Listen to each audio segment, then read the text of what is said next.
ஆண்டவரும் மீட்பருமாகி இயேசு கிறிஸ்துவினால் உண்டாகிற மெய்யான சமாதான நன்மை இந்த கீத பவனி வழிபாட்டிலே கலந்து கொண்டிருக்கின்ற நம் யாவருக்கும் அழகாய் பாடி நம்மை மகிழ்வித்த அன்பான பாடகர் குழுவினருக்கும் இசையமைத்த அன்பான நண்பர்களுக்கும் நிறைவாய் இருப்பதாக. அன்புக்குரியவர்களே, ஒரு மகிழ்ச்சியான ஒரு தருணமாக நான் இதை பார்க்கிறேன். பாடல்கள் பாடும்போது முகத்திலே எந்தவித சலனமும் இல்லாமல் அப்படியே அமைதியாக பாடுவார்கள். ஆனால் ரொம்ப எக்ஸ்பிரசிவா உணர்வுகள் எல்லாவற்றையும் வெளிப்படுத்தி நீங்கள் பாடினீர்கள். உங்களுக்கு என்னுடைய வாழ்த்துக்கள்.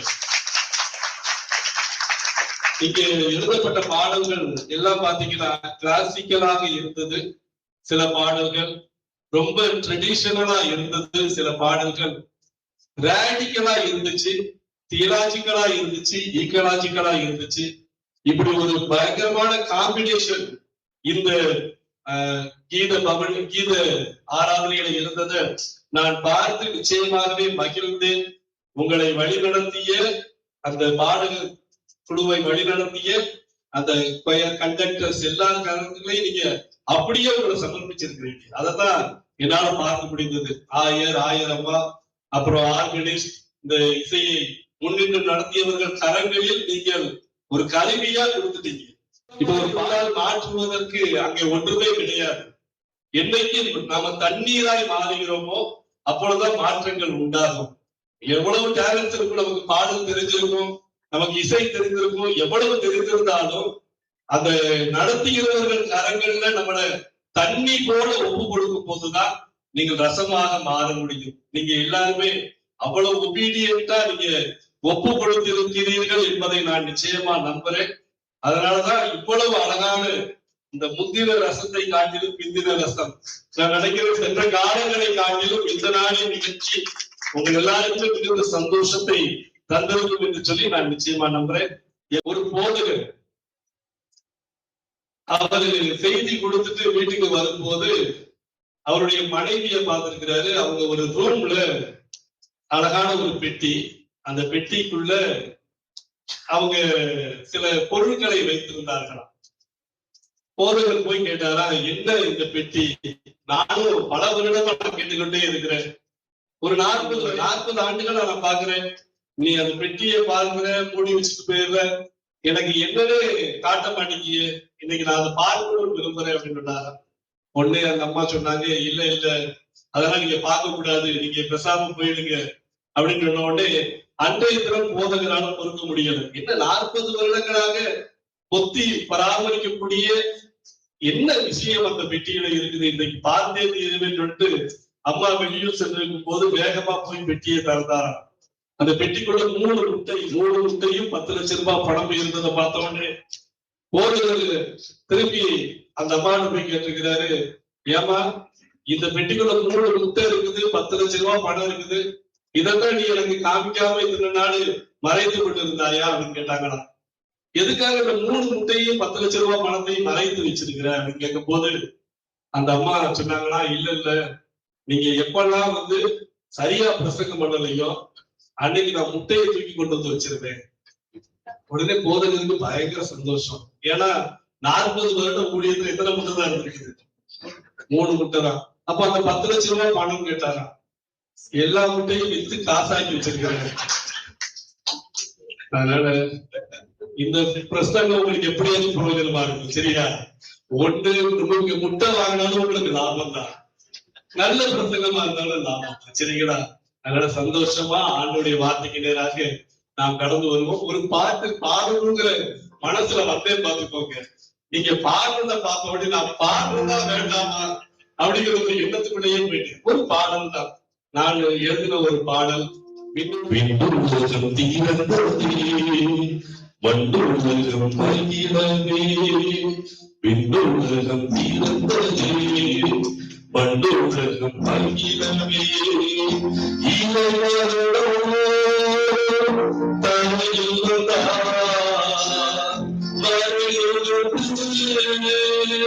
மண்ணில் தருளா, இளைஞரோ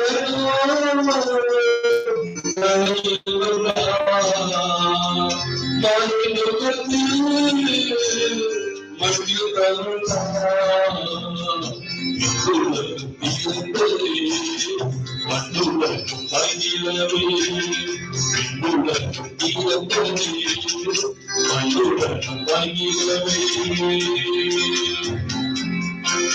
கவி பாடியிருக்கிறேன். ராமாவில் கேட்கும் சத்தம் உலகம் கிடைத்ததும். ஆண்டவர் இயேசு பிறந்தப்ப நிறைய பாடல்கள் சூழல்கள் பாடினார்கள். அதெல்லாம் கேட்கக்கூடிய ஒரு பாடல் குழந்தையின் பாடல். 2 வயதுக்கு உட்பட்ட எல்லா பிள்ளைகளையும் கொலை செய்ய வேண்டும் அப்படிங்கிற ஒரு கட்டளை பிறப்பிக்கப்படும். அந்த நேரத்தில் ஏராளமான பிள்ளைகள் கொலை செய்யப்படுகிறார்கள். இயேசு கிறிஸ்து பிறந்திருக்கிறார். ஒரு இடத்துல கொண்டாட்டம், ஒரு இடத்துல மகிழ்ச்சி. அதே நேரத்துல அதுக்கு இன்னொரு புறத்துல கண்ணீர் குழப்பம். 2 நடந்தது ஒன்றுதான். ராகியின் சத்தம். இன்னைக்கு அநேக நேரங்கள்ல ராகியின் சத்தங்கள் வெளியில வர்றதே கிடையாது. நம்ம கொண்டாட்டத்தினுடைய உச்சகட்டத்துல கண்ணீரை மறந்து போகின்றோம். இந்த முதல் கவியாக தான் பாடியிருக்கிறேன். ராமாவில் கேட்கும் சத்தம் உலகம் கலைத்ததும். ஆண்டவர் சின்ன பிள்ளையா தூங்கிட்டு இருக்கிறாரு. அவருடைய தூக்கத்தை கலைத்தது ராமாவில் கேட்ட புலம்பல். ராகியின் அழுகை முதல் பணியை படித்ததும். ராமாவில் கேட்கும் சத்தம் உலகம் கலைத்ததும். ராகியின் அழுகை முதல் பணியை படித்ததும்.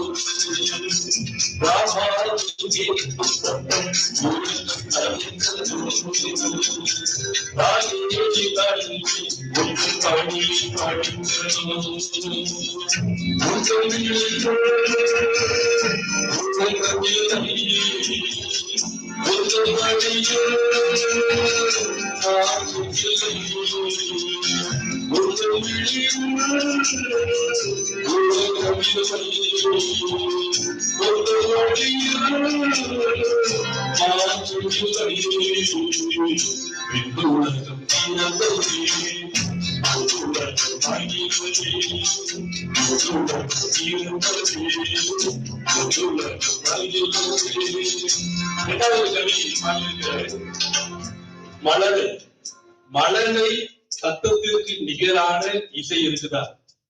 மழலையின் பேச்சில் இருக்கின்ற இசை ரொம்ப அழகானது. ஆண்டவர் இயேசு ஒரு மழலையாய் பேசினார்னா எவ்வளவு சந்தோஷம் இல்லையா? இங்க யாராவது ஒருத்தங்க சின்ன பிள்ளைகளுடைய பேச்சை விரும்பாதவங்க இருக்கிறீங்களா? பிள்ளைக்கு பேச தெரியுமா? சின்ன பிள்ளைங்க நல்லா பேச தெரியாது. அதுக்குதான் நம்ம மழலை வச்சிருக்கிறோம். அதை விரும்பாதவர்கள் யாராவது இருக்கிறீங்களா? இல்லையா? இயேசு எதற்கு மழுவானார் அப்படின்னா, நீங்க கடவுளின் வார்த்தையை காட்டிலும் சிறு பிள்ளைகளின் மழலையை நேசிக்க பழகிவிட்டீர்கள். கடவுளுக்கு பெரிய ஆசை வந்துருச்சு பாருங்க. என்னடா இந்த மனிதர்கள் நம்மளை நேசிக்கிறதை காட்டிலும் சின்ன பிள்ளைய அதனுடைய வார்த்தையை நேசிக்கிறாங்க. அது எதுவுமே பேச தெரியல, ஆனா அதற்கு இவர்கள் ஒரு அர்த்தம் கொடுக்கிறார்கள். கடவுளுக்கு பெரிய பொறாமை வந்துருச்சு பாத்துக்கோங்க. இந்த உலகத்துல மனுஷனா வந்தாதான் இவர்கள் நம்மை நேசிப்பார்கள் புரிந்து கொண்டார். ஆண்டவர் மனிதனாக வந்தார். ஏன் அப்படின்னா, நீங்கள் பிள்ளைகளை நேசிப்பதை ஆண்டவர் பார்த்து வியந்து போனார். அதனாலதான் குழந்தையா வந்து மழலை பேசி எவ்வளவு அழகான ஆண்டவர் இல்லையா? 2வது கவி இப்படிதான் பாடியிருக்கிறேன். இருளில் உள்ள ஜனம் பிள்ளைகள் என்றோ, இன்னல்கள் போக்கும் மழலைகள் என்றோம். ரொம்ப டயர்டா வருவாங்க குடும்ப தலைவன், குடும்ப தலைவி வேலைக்கு போயிட்டு வீட்டுக்கு வரும்போது அங்க இருக்கிற சின்ன பிள்ளை வேகமா வந்து மேல உட்காந்து பேசும், மழலையா பேசும். கேட்கும்போது அந்த டயர்ட்னஸ், அந்த களைப்புகள் எல்லாம் போய் சோர்வுகள் நீங்கி ஒரு புது பலன் வருது இல்லையா? அதைத்தான் நம்ம பாட போறோம். சரியா?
அன்புக்குரியவர்களே, ஒரு ஆண்டவர் உலகிலே பிறந்திருக்கிறார் அப்படிங்கிற செய்திய வெறும் வார்த்தைகளால் மாத்திரம் சொல்ல முடியாது.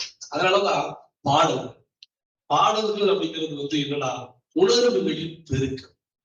சங்கீதங்கள் திருமறையில பார்க்கும் போது அதுல ஒரு 54 இருந்து 58 வரைக்கும் உள்ள சங்கீதத்துக்கு பேர் சொல்லியிருப்பாங்க மிக்தாம் என்னும் சங்கீதம். அஸ்கலத் என்கின்ற வாத்திய கருவியில் வாசிக்கப்பட்ட மிக்தாம் என்கின்ற சங்கீதம் அப்படின்னு இருப்பாங்க. மிக்தாம்னா என்ன அப்படின்னு பார்த்தேன். மிக்தாம் அப்படின்னா கோல்டன் சாங்ஸ், தங்க பாடல்கள் அப்படின்னு அர்த்தம். பாடல்கள் என்பது ஒரு புதையலை போன்றது. உள்ளத்துல இருக்கிற உணர்வுகளை ரொம்ப ஈஸியா இன்னொருவருக்கு கடத்தக்கூடிய ஆற்றல் பெற்றது பாடல்கள். அதனாலதான் பாடல் பாடும்போது மாத்திரம் யாருமே டயர்ட் ஆகாது. பிரசங்கம் பண்ணும்போது முட்டை வாங்கலாமா வேண்டாமான்னு யோசிச்சிருவீங்க. ஆனா பாடல் பாடும்போது மட்டும் யாருமே டயர்ட் ஆகாது. ரொம்ப சந்தோஷமா அதை ரிசீவ் பண்ணிக்கிட்டே இருப்பீங்க. இதெல்லாமே ஒரு தொடக்கம் இருக்கு. கீத ஆராதனை அப்படிங்கிறது முதலாக எதற்காக ஏற்படுத்தப்பட்டது, எப்பொழுது ஏற்படுத்தப்பட்டது அப்படின்னு பாத்தீங்கன்னா 1880கள்ல அன்னைக்கு இருக்கிற கலாச்சாரங்கள் எல்லாமே இளைஞர்களை அந்த ஒரு பாச்சி கல்ச்சர் அன்னைக்கே ஆரம்பிச்சிருச்சு மேற்கத்திய நாடுகள்ல. இப்ப நம்ம டெவலப் ஆகிட்டு வர்றோம். 1880s 19வது நூற்றாண்டிலே பாச்சி கல்ச்சர் தொடங்கி இளைஞர்கள் அப்புறம் விசுவாசிகள் ஒவ்வொரு வீக்கெண்டும் பாச்சிகள் அமைத்து மகிழ்ச்சியா அந்த ஓய்வு நாட்களை, ஓய்வின் காலங்களை அவர்கள் அமிதமாய் கழிக்க தொடங்கினார். அந்த நாட்கள்ல 1880ல எட்வர்ட் பென்சன் அப்படிங்கிறவரு 9 பாடங்களும் 9 பாடல்களும் அப்படின்னு ஒரு ஆராதனையை ஆலயத்துக்கு ஏற்படுத்தினார். நிறைய இசை கருவிகளை வைத்து. ஏன்னா ஆலயத்திலிருந்து மக்கள் எல்லாருமே பலவிதமான பாட்சிகளுக்கு செல்ல தொடங்கினாங்க. அப்போ அவர்களை மீண்டுமாக ஆலயத்திற்கு கொண்டு வர வேண்டும் அப்படிங்கிறதுக்காக அந்த சகோதரர் 9 பாடல்கள், அதனால நீங்க 9 songs பாடுறீங்க சரிங்களா? இந்த பாடல் 9 பாடல்கள், 9 பைபிள் டெக்ஸ்ட் இதை வாசித்து ஒரு ஆராதனையை தொடங்கினாங்க. அதற்கு பிறகு முதல் வேர்ல்டு வார் அது நடந்ததுக்கு அப்புறம் இத திருச்சபைகள்ல அங்கீகரிக்க தொடங்கி விட்டார்கள். முதல் வேர்ல்டு வாருக்கு அப்புறம் 1920sல இதை ஒரு ஆராதனையாகவே அனைத்து திருச்சபையும் தங்களுடைய ஆராதனை வழிபாடுகளிலே இதை ஒன்றாக மாற்றி கொண்டார்கள். அதுதான் இதனுடைய ஆரம்ப காலகட்டங்கள். இந்த நேரத்துல இந்த பாடல்களை பாடும்போது முதலாவது நம்ம ரொம்ப பெருமையா சொல்ற ஒரு பாடல் என்னன்னா மிரியாமின் பாடல் இல்லையா? மிரியாம் பாட ஆரம்பிச்சாங்களாம். ஆரம்பிச்ச உடனே இங்க பரலோகத்துல ஒரு கொயர் இருக்குதா இல்லையா? பரலோகத்திலையும் ஒரு கொயர் இருக்குது, பூமியிலையும் கொயர் இருக்குது. மிரியாம் பாடும் போது பூமியில இருந்தவங்களுக்கு பாடல் தெரியுமா? எப்படி பாடணும் தெரியுமா? பெரிய அளவுக்கு இசை கருவி எப்படி மீட்கணும் தெரியுமா? அப்படி மீட்டவும் தெரியாது, பாடவும் தெரியாது. ஆனாலும் எல்லாரும் சேர்ந்து கர்த்தர் நல்லவர், அவரை துதியுங்கள், அவருடைய கிருபை என்றும் உள்ளது, எகிப்தியனை ஆழ்கடலிலே அழுத்தினார், அவரை துதியுங்கள் என்று சொன்னோடனே எல்லாரும் பாடி ஆர்ப்பரிக்க தொடங்கி விட்டார்கள். ஏனென்றால் போர் வாழ்ந்து முடிவுக்கு வந்தது. ஆண்டவரை ஆர்ப்பரி, போரற்ற வாழ்க்கை, போர் வாழ்க்கை, ஒரு கடினமான வாழ்க்கை முடிவுக்கு வந்துவிட்டது. 430 ஆண்டு கால அடிமைதன வாழ்க்கை முடிவுக்கு வந்துவிட்டது. தங்களை சொல்லி பாத்தீங்கன்னா சில நேரங்கள்ல நீங்க பாடும் போது எங்களுக்கு பாட்டு தெரிஞ்சிருக்குன்னா ஆயர் பாட்ட ஆரம்பிக்க போறாங்க அல்லது பாடகர் கூட பாடும் போது சில நேரங்கள்ல இந்த சீட்ல பெரியவங்க உட்காந்துருப்பாங்க, பழைய நபர்கள், அவங்களுக்கு பாட்டு தெரியும். கரெக்டா பாத்தீங்கன்னா நீங்க ஆரம்பிக்கிறதுக்கு 1 செகண்ட் முன்னாடி அவங்க ஆரம்பிப்பாங்க, அவங்க பாட ஆரம்பிச்சிருவாங்க. அவங்களுக்கு என்னன்னா அதை ஜாயின் பண்றாங்க. அவங்க வேற பாட தொடங்கியவுடன் மேல இருக்கிற அந்த தூதர் சேனை கூட்டம் அவங்க ரொம்ப ப்ரொஃபஷனல் இல்லையா? அவங்க இப்பவே பாத்தீங்கன்னா தூயாதி தூய தேவனை அறிவில் இருந்து சேமிக்கிறவர்கள். பைபிள்ல போட்டிருக்கிறது சேனைகளின் கர்த்தராகிய தேவன் பரிசுத்தர் பரிசுத்தர் பரிசுத்தர் என்று ஓயாமல் அவரை துதி செய்து கொண்டிருப்பார்கள். அவங்களுக்கு வேலையே துதிக்கிறது தான். அவங்களுக்கு வேலையே துதிக்கிறது தான். இங்க ஒரு கூட்டம் பாட தொடங்கினோட அவங்க என்ன பண்ணிட்டாங்கன்னா, இந்த சர்ச்சில் முன்னாடி இருக்கிறவங்க பாடுவாங்கன்னு இல்லையா, அவங்களுக்கு கொஞ்சம் ஆர்வம் வந்துருச்சு. ஓகே, நானும் சேர்ந்து பாடுன்னு அவங்க பாட ஆரம்பிச்சாங்களாம். பாட ஆரம்பிச்சோடனே அங்கே இருந்த இறைவன், நீங்கள் பாடுவதை நிறுத்துங்கள் அப்படின்னு சொல்லிட்டு கொயர் பாடுவதை பாடிட்டார். உடனே அங்க இருக்கிற ஏஞ்சல்ஸ் எல்லாத்துக்கும் பயங்கர கோவம். ஆண்டவர் மேல, நாங்க நல்லா பாடுவோமே, நாங்க நல்லா பாடுவோமே, எங்களை பாட விட்டால் கீழே இருக்கிற நபர்களை காட்டிலும் ரொம்ப அழகா எங்களால பாட முடியும், எங்களை பாட அனுமதியுங்கள் என்று ஆண்டவர்கிட்ட கேட்டாங்களாம். அப்போ கடவுள் அந்த ஏஞ்சல்ஸ பார்த்து கேட்டாரா, நீ என்றைக்காவது பசியா இருந்திருக்காயா? நீ என்னைக்காச்சும் பசியா இருந்திருக்கிறியா? ஏஞ்சல்ஸ் என்றைக்காவது பசியா இருந்திருக்கிறாங்களா? உடனே ஏஞ்சல்ஸ் சொன்னாங்களா, இல்ல, நாங்க பசியா இருந்தது. சரி, நீங்கள் என்றைக்காவது தோல்வியை சந்தித்திருக்கிறீர்களா? நஷ்டங்களை சந்தித்திருக்கிறீர்களா? பலகீனங்களை சந்தித்திருக்கிறீர்களா? சரீர உபாதைகளை சந்தித்திருக்கிறீர்களா? இல்லை அப்படின்னு எதுவுமே இல்லை. அப்போ ஆண்டவர் சொன்னாரா, கீழே பாடுகிற என் ஜனம், கீழே இப்பொழுது பாடிக்கொண்டிருக்கிற என் ஜனம், அவர்கள் பசியை சந்தித்தவர்கள், தாகத்தை சந்தித்தவர்கள், போராட்டத்தை சந்தித்தவர்கள், தோல்வியை சந்தித்தவர்கள், அவமானத்தை நிந்தையை சந்தித்தவர்கள். இவருடைய பாடல் எனக்கு தேவை என்று சொன்னார். அன்புக்குரியவர்களே, பாடல் அது வெறும் இன்ஃபர்மேஷன் கிடையாது. தூதர்கள் பாடுகிறார்கள் என்றால் அது ஒரு இன்ஃபர்மேஷன். இதோ எல்லா ஜனத்திற்கும் மிகுந்த சந்தோஷத்தை உண்டாகக்கூடிய நற்செய்தியை நான் உங்களுக்கு அறிவிக்கிறேன் என்று கர்த்தராகிய கிறிஸ்து என்னும் இரட்சகர் உங்களுக்காக தாவீதின் ஊரிலே பிறந்திருக்கிறார். பிள்ளையை துணியில் சுற்றி முன்னணியிலே கிடத்தியிருக்க காண்பீர்கள், இதுவே உங்களுக்கு அடையாளம். அந்த வேளையிலே பரம சேனை திறன் கூடி உன்னதத்தில் இருக்கிற தேவனுக்கு மகிமையும் பூமியிலே சமாதானமும் மனிதர் மேல் பிரியம் உண்டாதாக. ஆண்டவர் சொல்றாரு, நீ பாடுற அப்படின்னா நீ ஒரு இன்ஃபர்மேஷனை கொண்டு போய் கொடுக்கிற. ஆனா ஜனங்கள் பாடுகிறார்கள், மக்கள் பாடுகிறார்கள் என்றால் அவர்கள் அனுபவத்திலிருந்து பாடுகிறார்கள். பாடல்கள் என்பது அனுபவமாக, அனுபவமாகாத பாடல்கள் அது இறைவனை சென்றடையாது. இப்ப நம்ம இங்க பாடுறோம் அப்படின்னா அந்த பாடல் நம்முடைய அனுபவங்களோடு கலந்து இருக்கும் போது அது இறைவனை சென்றடையும். இஸ்ரவேல் ஜனங்கள் அந்த போர் வாழ்வின் முடிவில் மட்டுமல்ல, போராட்ட வாழ்வின் நடுவில் இருந்து பாடினார்.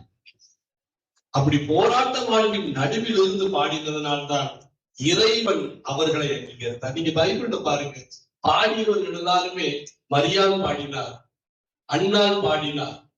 மிக மிக எளிமையானவர்கள், சாதாரண ஜனங்கள். அந்த பகுதியிலே பிற ஜனங்களால் ஏற்றுக்கொள்ளப்படாதவர்கள். அவர்கள் பாடிய பாடல்களை திருமறை அங்கீகரித்து திருமறை தன் பக்கங்களிலே வைத்திருக்கிறது. அன்புக்குரியவர்களே, நமது பாடல் வாழ்வின் அனுபவமாக இருக்க வேண்டும். அதுதான் ஆண்டவர் விரும்புகிறார்.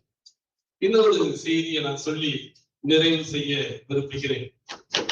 திருமறையில இந்த பாடல்கள் இன்றைக்கு நீங்க பாடுறீங்க, இந்த பாடல்ல பாத்தீங்கன்னா பலவித கருத்துக்கள் இருந்துச்சு. தனிவாழ்வின் அனுபவம் மாத்திரம் பாடல் கிடையாது, பொது சமூக நம்பிக்கையையும் பாடல் கொண்டு வர வேண்டும். நீங்க பாடு, ஆவியை வா என்பேன், மனவாழ்க்கையை வா என்பேன் அப்படின்னு சொன்னதுக்கு அப்புறம் அடுத்த வாக்கியம் வரும், தாகம் உள்ளவனும் பாருங்கள் என்று. பரிசுத்தாவியானவர் திருச்சபை பாடுகிறது. ஓகே, இந்த சர்ச் ரொம்ப ரொம்ப என்சாண்டிங்கா நீங்க இந்த பாடல பாடி சந்தோஷமா மகிழ்ந்தீர்கள், அதோட முடிஞ்சது. சரிங்களா? சாங்ஸ் நீங்க பாடின பாடல் இந்த திருச்சபையினுடைய மகிழ்ச்சிக்கானது மட்டும் என்று எண்ணிவிட்டு நீங்க சென்றீர்கள் என்றால் அது ஒரு தோல்வி. நம்ம அறிந்த ஒரு கொட்டேஷன் தான், ரியல் வொர்ஷிப், உண்மையான வழிபாடு ஒவ்வொரு வழிபாட்டின் நிறைவில் தான் தொடங்குகிறது. சரிங்களா? அநேக நேரங்களில் நம்ம ஆலயத்திற்குள்ளாக அமர்ந்து பாடி மகிழ்ந்து கலைந்து செல்வதே போதும் என்கின்ற எண்ணம் உடையவர்களாக இருக்கிறோம். ஆனால் அது முழுமையானது கிடையாது. முழுமையானது என்பது இந்த ஆலய ஆராதனையிலிருந்து நீங்க புறப்பட்டு செல்கிறீர்களா அங்கதான் தொடங்குகிறது. இந்த சர்ச்சை விட்டு நீங்க வெளியில கேம்பஸ்குள்ள போனவுடனே எதெல்லாம் சந்திக்கிறீங்க நீங்க சொல்லுங்க. வெளியில போனவுடனே நீங்க உங்களுடைய இல்லத்துக்கு போறீங்க, குடும்ப உறுப்பினர்களை சந்திக்கிறீங்க, உங்களுடைய நண்பர்கள்ட்ட போறீங்க, புதிய நண்பர்கள உறவாடுறீங்க, உங்களுடைய அலுவலகத்துக்கு போறீங்க, சக பணியாளரோடு நீங்க இருக்கிறீங்க. இந்த இடத்தை விட்டு நீங்க போகும்போது மாணவராக, ஆசிரியராக, பலதரப்பட்ட பணியாளர்களாக, மருத்துவர்களாக, நீங்கள் காவல்துறை பணியாளராக எல்லா விதத்திலையும் நீங்க வேற ஏதோ ஒரு பகுதிக்கு நிறுவனத்துக்கு நீங்க போயிட்டு இருக்கிறீங்க. இதை இடத்தை விட்டு நீங்க போகும்போது அந்த இடத்துல வொர்ஷிப் அப்படிங்கிறது இருக்கணும். அந்த வொர்ஷிப் அப்படிங்கிறது தான் ஒரு காமன் வொர்ஷிப். மனவாட்டி வாய் மனமதிச்சவை நான் சொல்லுகின்றார்கள். மனம் உள்ளவன் வரக்கடவன். இதோட முடிஞ்சிடக்கூடாது. நாங்க திருப்தி ஆயிட்டும் போயிடக்கூடாது. மற்றவர்களை, தாகம் நிறைந்தவர்களை, தேவையில் உள்ளவர்களை, அவர்களையும் வரவழைக்கின்ற ஒரு கூட்டமாக நாம் மாற வேண்டும். அதுதான் முக்கியமானது. நம்ம வெளியில போகிறோம் அப்படின்னா, இப்ப நீங்க இயற்கையை விடுத்து பாருங்க. நீங்க வெளியில போகும்போது போய் நெகிழி பைய, அதாவது பாலித்தீன் பேக்கை நீங்க வாங்கி அழகாக்கி சுமந்து போனீங்கன்னா நீங்க பாடியதற்கு வாழ்க்கைக்கு சம்மந்தம் இல்லாம போயிடும் இல்லையா? நல்ல பெர்ஃபியூம் எடுத்து நம்ம வேகமா அடிக்கிறோம் அப்படின்னா, பெர்ஃபியூம் மாதிரி வேகமா ஓசோன் மண்டலத்தை ஓட்டம் போன்ற அமிலம் வேற எதுவுமே கிடையாது. ஆனா இப்ப ரீசெண்டா கேள்விப்பட்டேன், ஓசோன் படலம் வேகமா அது திரும்பவுமா ஒன்றா நல்ல நிலைமைக்கு வருகிறது அப்படின்னு. அப்ப கேள்வி நல்லா இருந்துச்சா, அப்ப நாங்க பெர்ஃபியூம் போடலாமான்னு கேட்கிறாங்க. சரிங்களா? இன்றைக்கு நிலைமைகள் மாறி வருகின்றது. பல மக்கள் இந்த விழிப்புணர்வோடு இருக்கிறாங்க. அப்ப நம்ம ஒன்றை நாம் பாடிவிட்டு, ஒன்றை அறிக்கை செய்துவிட்டு, அதற்கு விரோதமான ஒன்றை நாம் செய்யணும். எதை நம்ம கன்வர்ஸ் பண்ணோமோ அதுல நம்ம நிக்கணும். நம்ம சொல்லுவாங்க இல்லையா, ஸ்டாண்ட் பை யுவர் வேர்ட்ஸ்.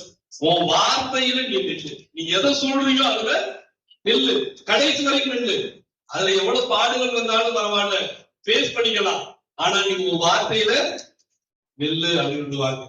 அப்ப அன்புக்குரியவர்களே, இந்த உலகத்தை நாம் இறைவனுக்குள்ளாக கொண்டு வர வேண்டும். இறைவனுக்குள்ளாக கொண்டு வரணும்னா அவங்க தலையில சிலுவை போடுவது மட்டும் கிடையாது. சிலுவை போட்டால் உலகம் சரியாச்சுக்கிற அர்த்தம் கிடையாது. நேற்றைய தினம் பார்த்துக்கோங்க, ஆறுவை ஊற்றுவதற்கான திருப்பணியை எங்களுடைய ஆலயத்துல நாங்க செய்தோம். அந்த நேரத்துல ஒரு அம்மா வராங்க. அவங்க பார்வை குறைவுடையவங்க, மகாலட்சுமின்னு அந்த அம்மா கண்ணீர் வடிக்கிறது. அவங்க அம்மா கண்ணுல இருந்து கண்ணீர் வடிக்கிறது. ஆனா அவங்க யாரு? பார்வை அற்றோர். அவங்க வேதனையின் மிகுதியில அழல. அவங்க என்ன சொன்னாங்கன்னா, இன்னொரு தோழர், அவங்களுக்கு இன்னொரு நண்பர் இருக்கிறாங்க, நித்யான்னு. இருவருமே இந்து சமயத்தை சேர்ந்தவங்க தான்.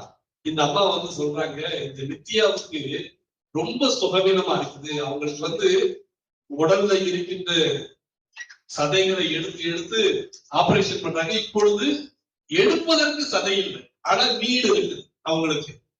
அப்ப அவங்க சொல்றாங்க, இவங்களுக்காக நீங்க ஜெபம் பண்ணணும்னு அழுகின்றார். ஆறுமையற்றோர் கண்களில் வடிகின்ற கண்ணீரை காட்டிலும் அழகானது எதுவும் இல்லை. சரிங்களா? கண் வெறும் பார்ப்பதற்குரியதாக மாத்திர இருந்துட்டா இந்த கண்ணால இறைவனுக்கு மகிமை கிடையாது. கண் என்பது பிறருக்காக அழுகின்றதும் கண் தான். அந்த பார்வையற்றவரின் கண்களிலிருந்து வடிந்த கண்ணீரை பார்க்கும் போது எனக்கு உண்மையிலேயே மெய் சிலிர்த்து போனது. அதை போன்ற ஒரு அழகை நான் காணவே இல்லை. நம்ம சில நேரங்கள்ல அவலட்சணம் என்று நாம் பார்க்கிறோம், புறம் தள்ளுகின்றோம். ஆனால் ஆண்டவர் அதிலேயும் இந்த கண்ணீர் கூட ஒரு இசைதான். அந்த கண்ணீரும் பாடல் தான். அந்த கண்ணீரும் இறைவன் விரும்புகின்ற ஒரு ஜெபம் தான். இயேசு கிறிஸ்து அழகானவர் அப்படின்னு சொல்றோம். எப்போ அழகானவர்? எப்போ அழகானார்? அவர் சிலுவையிலே முள் கிரீடம் சூட்டப்பட்டு தலையிலிருந்து ரத்தம் வடிய ஈட்டியால் அவர் தன்னுடைய விழாவிலே குத்துண்டு ரத்தம் பிறந்த போது அந்த இயேசுவை நாம் எப்படி சொல்றோம்? அளவுள்ளவர். அன்புக்குரியவர்களே, சில நேரங்கள்ல உடைந்த வீணையிலிருந்து வருகின்ற ராகங்கள் உலகத்திற்கு வேணுமானால் அது அபஸ்துருதியாக தெரியலாம். என்ன இது நல்லா இல்லையே அப்படின்னு நினைப்போம். ஆனால் அந்த உடைந்த வீணையிலிருந்து புறப்படுகின்ற ராகங்கள், உடைந்த உள்ளத்திலிருந்து எழுகின்ற கண்ணீர்கள், வார்த்தைகள், இவைகளும் இறைவனை சேருகின்றது. இறைவன் அதிலே மகிழ்கிறார். அன்புக்குரியவர்களே, இந்த உலகத்திற்குள்ளாக செல்லும் போது நீங்கள் இந்த உலகத்தை தாகம் உள்ளவர்கள் இருக்கிறார்கள், தேவையுள்ளவர்கள் இருக்கிறார்கள். இவர்கள் இறைவனுக்குள்ளாக வர வேண்டும் அப்படிங்கிற ஒரு எண்ணத்தோடு நீங்கள் புறப்பட்டு செல்லுங்கள். அப்பொழுதுதான் இந்த பாடகர் குழு ஆராதனை என்பது முழுமை அடையும். சரிங்களா? அழைத்த அன்போடு பயன்படுத்திய ஐயா அவர்களுக்கு நன்றி. ஆண்டவர் இந்த நாளை உங்களோடு கூட செலவழிக்க எனக்கு வாய்ப்பு தந்தால் நிச்சயமாக ஆண்டுடைய நாமம் நம் யாவர் மூலமாகவும் மகிமைப்படுவதாக. ஆமென்.